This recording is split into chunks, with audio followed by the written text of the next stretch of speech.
Suatu malam di tengah ibu kota, hujan turun dengan derasnya. Seorang dokter muda sedang berjaga malam di salah satu rumah sakit. Tiba-tiba datang seorang nenek tua dengan baju yang terlihat lusuh dan kurang terurus. Juga terlihat dari raut mukanya bahwa ia sedang dalam keadaan yang kurang sehat. Dia ditemani seorang lelaki parubaya di sebelahnya. Dokter itu pun mendekatinya dan bertanya padanya tentang apa yang terjadi dengannya. Si nenek menjawab, "Aku yakin kadar gula darahku sedang tinggi."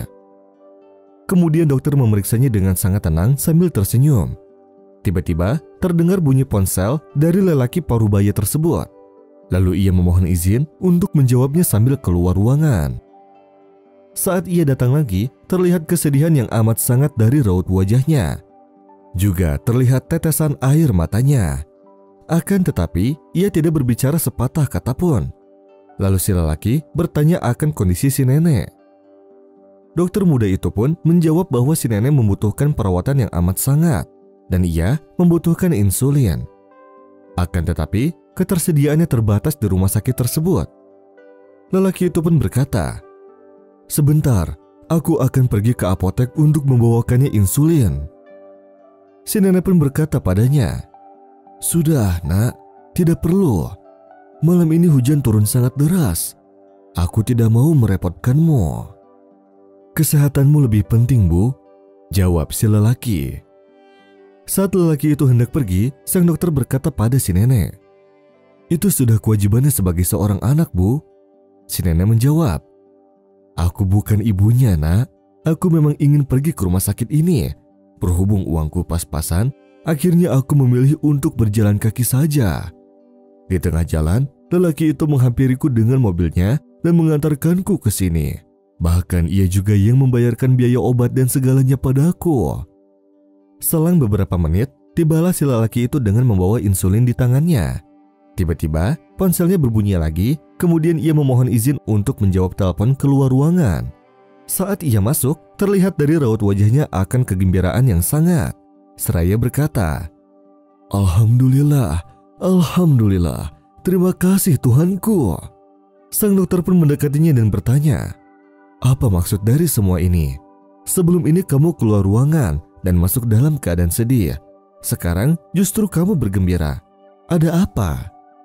Lelaki itu pun menjawab, "Aku bekerja di kota ini dan istriku tinggal di kota sebelah. Dia baru saja hamil selang 7 tahun pernikahan kami. Hari ini adalah hari di mana ia akan melahirkan. Telepon pertama mengabarkan bahwa ia dalam keadaan sekarat dan membutuhkan tambahan darah. Padahal di rumah sakit tidak ada stok darah lagi. Saat aku pergi untuk membeli insulin, di tengah perjalanan aku berdoa kepada Allah dengan bertawasul akan amalku, yaitu menolong si nenek tua ini. Saat aku tiba-tiba telepon kedua mengabarkan bahwa istriku dalam keadaan sehat walafiat, baik ibunya maupun bayinya. Alhamdulillah." Dokter itu pun terharu dan meneteskan air mata, lalu berkata, "Segala kebaikan yang telah kau berikan kepada orang lain, pasti kebaikan itu akan datang kepadamu juga. Sungguh benar yang Rasulullah pernah sabdakan, barang siapa meringankan dari seorang mukmin salah satu kesusahan hidupnya di dunia, niscaya Allah akan meringankan salah satu kesusahan hidupnya pada hari kiamat. Barang siapa memberi kemudahan kepada orang yang kesulitan, niscaya Allah akan memberi kemudahan baginya di dunia dan di akhirat. Barang siapa yang menutupi aib seorang muslim, niscaya Allah akan menutupi aibnya di dunia dan di akhirat. Dan Allah senantiasa menolong hambanya selama hamba tersebut menolong saudaranya." يفتح الله للناس من رحمة فلا ممسك لها وما يمسك فلا مرسل له من بعده وهو العزيز الحكيم. يا أيها الناس اذكروا نعمة الله عليكم هل من خالق غير الله يرزقكم من السماء والأرض لا إله إلا هو فأنى تؤفكون.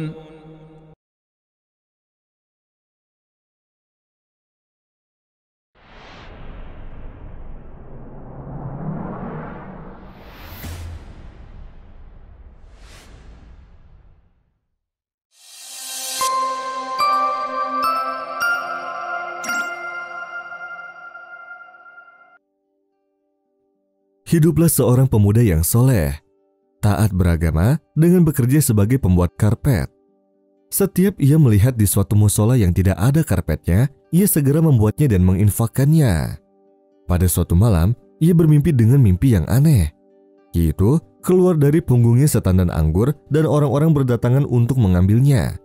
Dan anggur itu tidak habis-habis. Saat mimpi aneh itu terulang-ulang, ia pergi mendatangi seorang ulama untuk menanyakan akan hal tersebut. Berkatalah sang syekh, "Apakah kamu mempunyai keturunan?" "Ya, aku punya seorang anak bernama Mahmud. Ia sekarang berumur 2 tahun, jawabnya.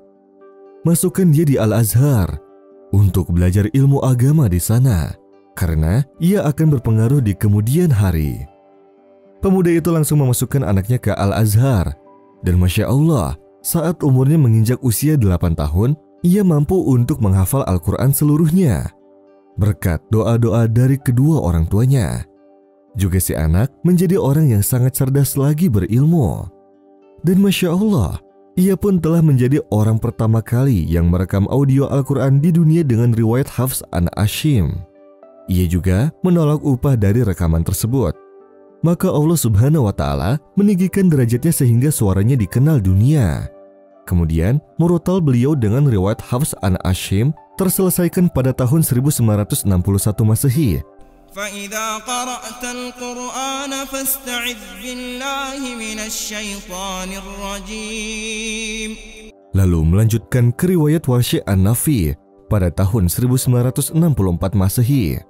Beliau pun menuju kancah dunia, sehingga beliau menjadi orang pertama yang membacakan Al-Quran di PBB, juga orang pertama yang mengumandangkan azan di PBB. Setahun setelahnya, beliau menjadi orang pertama yang membacakan Al-Quran di Istana Kerajaan Inggris London pada tahun 1978 Masehi, juga menjadi seorang pertama yang membacakan Al-Quran di Gedung Putih Amerika.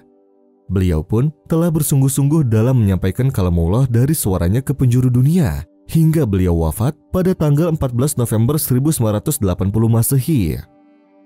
Beliau adalah seorang qori besar dunia, Syekh Mahmud Khalil Al-Husori, yang kurang lebih perjalanan dakwah Qur'annya sampai 25 tahun.